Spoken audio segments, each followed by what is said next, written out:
So you're thinking about buying your first home in Phoenix, Arizona, but you're getting a lot of mixed information from friends and family that you have no idea what's true anymore. It's all just too much. Well, today I'm here to help. I'm going to bust the top myths that I've heard from friends, family, and clients when it comes to buying a home. First up, you need 20% down. That's as outdated as dial-up internet. Buyers often wait to purchase a home because they don't have 20% of the selling price to use as a down payment. But many don't realize they can still buy a home and secure a reasonable monthly mortgage with a smaller percentage set aside. In fact, the average US down payment is only 6% of the selling price. If you're in the military or a veteran, the VA loan program has a minimum down payment of 0% and doesn't require PMI. It's important to note though that if you put less than 20% down, you'll likely be required to pay for that private mortgage insurance or PMI. This is a premium that you'll pay each month to your lender to mitigate the risk they take on by accepting less than 20% in down payment. I have 2 videos that go into more detail about down payment and PMI, so be sure to check those out.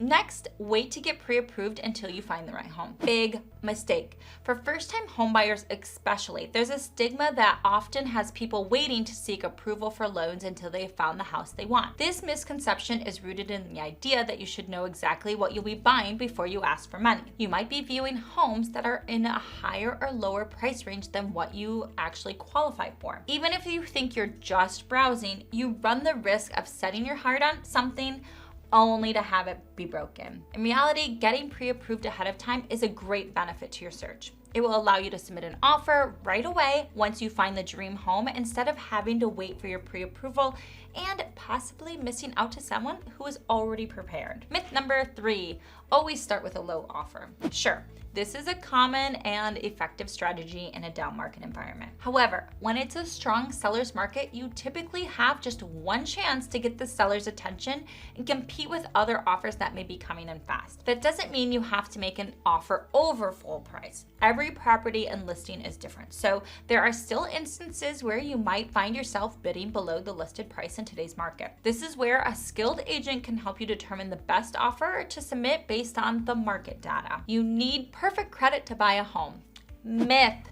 Don't count yourself out just because your credit isn't flawless. While having a good credit score will allow you to qualify for better mortgage rates, having less than spectacular credit doesn't mean you won't qualify at all. FHA loans allow credit scores as low as 600. And the reality is, if your credit score needs work to buy a home, chances are it needs work to rent a home. Here's a big one. The only upfront cost is the down payment. There's more. Most homebuyers are well aware that they'll need money up front for their down payment. However, these aren't the only costs you need to think about when you purchase a home. Think about closing costs, inspections, appraisals, homeowner's insurance. Budget for these to avoid surprises. And when you buy a home, you have to move into it, right? While some new homeowners are ready to pack up their belongings, rent a truck, and move themselves, for others, a move involves hiring a professional to handle the whole process. Budget for this as well. I don't need a home inspection. Wrong. I see this even more when the competition is higher and the market is hot. Always get an inspection. Home inspections are designed to identify potential problems in a home. They can uncover things as simple as stuck windows and plumbing leaks to cracked foundations and black mold infestations. Skipping it could mean costly repairs later. As a buyer, you want to be aware of the problems with the home so you can either negotiate for repairs to be made as a condition of the purchase or walk away from a home that may be unsafe or damaged beyond repair. Just spend the money for a really thorough inspection because in the long run, it can save you a lot of time and money. Myth 7, skip the agent, go straight to the seller or listing agent to save money. Not so fast. You might think you can do this home buying thing solo. After all, isn't that what the internet is for? Buyer agents have a duty to put your best interest in the transaction at the forefront. They can provide you with knowledge about the current market conditions, negotiate deals, and navigate pitfalls you might not see coming. Schools don't matter if you don't have kids. The neighborhood you choose does matter, both now and later when you might consider selling. Even if you don't have children, good schools are typically a sign of a good neighborhood. Also, check out the area's walkability, your commute to work, and any other features that would make your neighborhood a good fit for your lifestyle now and a decade from now. Oh, buying a fixer-upper is always cheaper. No, not necessarily. If you've seen any of the popular home improvement shows, you may have an idea that buying a home that needs a lot of work is smarter and cheaper way to get into your dream home. The truth is, buying a fixer-upper may be a cheaper way to become a homeowner, but renovating it can often push your overall price tag into the same range as buying a move-in ready home. If you're looking into a fixer-upper, you should get quotes on the repairs needed before finalizing the deal. Here's a common one. Spring is the best time to buy. It's popular, yes, but also competitive. Traditionally, spring has been known as the spring selling season in real estate. Homeowners put their homes on the market in spring so that they can close a sale and make their own move in the summer and be in their new home in time for school to start in the fall. But the effect of this is that spring is also when more buyers are in the market, driving up home prices potentially. So buying outside of the traditional busy season can work to your advantage. In fact, here in Arizona, December is actually one of the best months to be a buyer if you're looking for a possible deal and less competition. All lenders are the same. Far from it. Many home buyers compare rates when choosing which lender to work with, but that's not the only consideration you should look at. There are many differences between lenders beyond the rate they are willing to quote you. Do your research.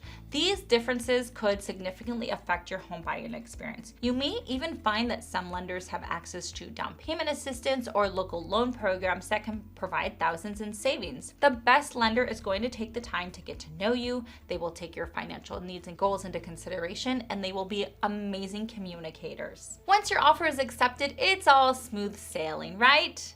Nope. This myth is often the most surprising and the most stressful when it turns out to be busted. Getting an offer accepted is a great reason to celebrate. However, it doesn't represent the end of the process or even the end of the negotiations. There's still appraisals, inspections, and other potential negotiations. Stay engaged until closing. Now is not the right time to buy. Rates are high, prices will drop. Timing the market is tricky. Buying a home is more about your readiness than perfect timing. Markets fluctuate, but a good home investment is timeless. It's all about where you are in your life and what your long-term goals are. Next up, it's cheaper to rent than own.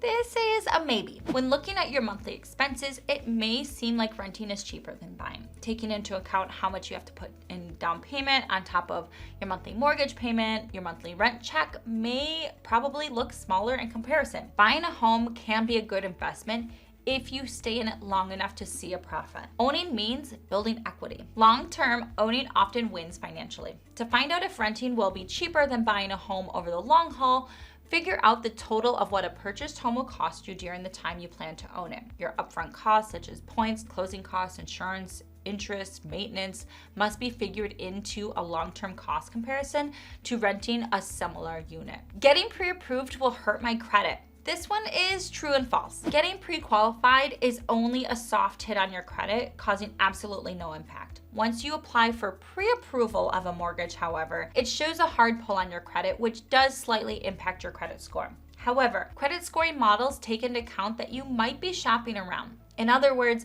if you initiate several mortgage applications within a short amount of time, they likely will be considered as a single hard credit inquiry. If possible, limit mortgage credit pulls by lenders, also known as pre-approvals, to a 2-week window. I should wait until I can buy my perfect home. Holding out for perfection can mean missing out on great opportunities. If you wait to buy until you can afford your forever home rather than buying a lower cost starter home, you may never buy at all. Or you may miss out on years of equity building and appreciation that could help you in the future with your down payment when you're ready to trade up to your forever home. This is exactly what we did over the years. We started with a small, low-priced home and have traded up and changed homes as our life changed. Doing this has allowed us to take the equity from each home and roll it into the next to help remove PMI and reduce our mortgage. There is a caveat to this. Considering a home you already know that you'll outgrow in the very near future, it may make sense to wait until you find a home home where you can at least stay in it for a few years. It's hard to know what the future holds, but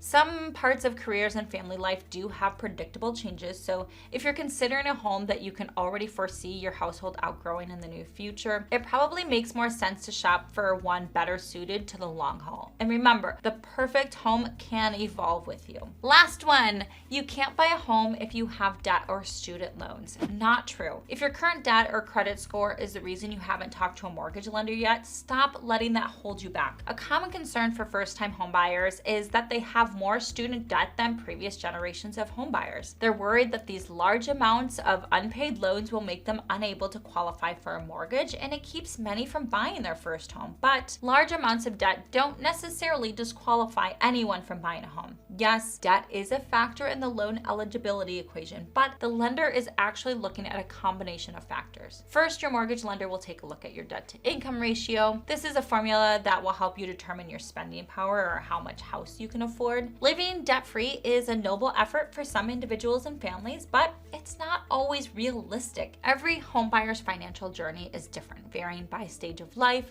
marital or family status, student loan debt, and more. Talking to your mortgage lender will bring clarity to the steps you need to take to become eligible for a loan. Buying a home is probably the biggest financial decision you'll ever make. Misconceptions about the home buying process can add unnecessary complications or hesitancy to get started. Don't let these myths about buying a home hold you back. Let me know in the comments any myths that surprised you, or share a myth of your own, and I'll let you know if it's true or false. If you have any questions or need more insights about buying your first home in Phoenix, Arizona, I'm here to help. Give me a call, shoot me a text, or schedule a chat.